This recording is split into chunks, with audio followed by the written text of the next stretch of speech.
सबसे अधिक सुकुमार कौन? 11वीं कहानी। बेताल पच्चीसी।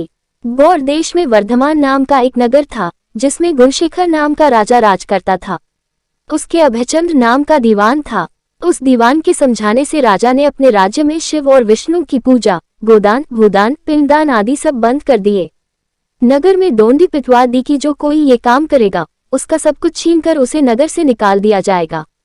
एक दिन दीवान ने कहा, महाराज, अगर कोई किसी को दुख पहुंचाता है और उसके प्राण लेता है तो पाप से उसका जन्म मरण नहीं छूटता। वह बार बार जन्म लेता और मरता है। इससे मनुष्य का जन्म पाकर धर्म बढ़ाना चाहिए।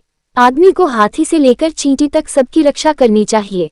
जो लोग दूसरों के दुख को नहीं समझते और उन्हें सताते हैं, उनकी इस पृथ्वी पर उम्र घटती जाती है और वे लूले लिंगड़े, काने, बौने होकर जन्म लेते हैं। राजा ने कहा, ठीक है। अब दीवान जैसे कहता, राजा वैसे ही करता। दैवयोग से एक दिन राजा मर गया। उसकी जगह उसका बेटा धर्मराज गद्दी पर बैठा। एक दिन उसने किसी बात पर नाराज होकर दीवान को नगर से बाहर निकलवा दिया। कुछ दिन बाद एक बार वसंत ऋतु में वह इंदुलेखा, तारावली और मृगांकवती, इन तीनों रानियों को लेकर बाग में गया। वहां जब उसने इंदुलेखा के बाल पकड़े तो उसके कान में लगा हुआ कमल उसकी जांघ पर गिर गया।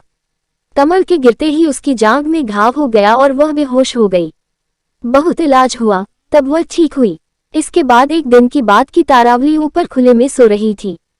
चांद निकला। जैसे ही उसकी चांदनी तारावली के शरीर पर पड़ी, फफोले उठाए। कई दिन के इलाज के बाद उसे आराम हुआ। इसके बाद एक दिन किसी के घर में मूसलों से धान कूटने की आवाज हुई। सुनते ही मृगांकवती के हाथों में छाले पड़ गए। इलाज हुआ, तब जाकर ठीक हुए। इतनी कथा सुनाकर बेताल ने पूछा, महाराज बताए, उन तीनों में सबसे ज्यादा कोमल कौन थी?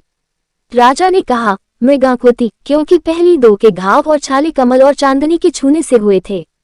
तीसरी ने मूसल को छुआ भी नहीं और छाले पड़ गए, वही सबसे अधिक सुकुमार हुई। राजा के इतना कहते ही बेताल 9-2-11 हो गया। राजा बेचारा फिर मसान में गया और जब वह उसे लेकर चला तो उसने एक और कहानी सुनाई।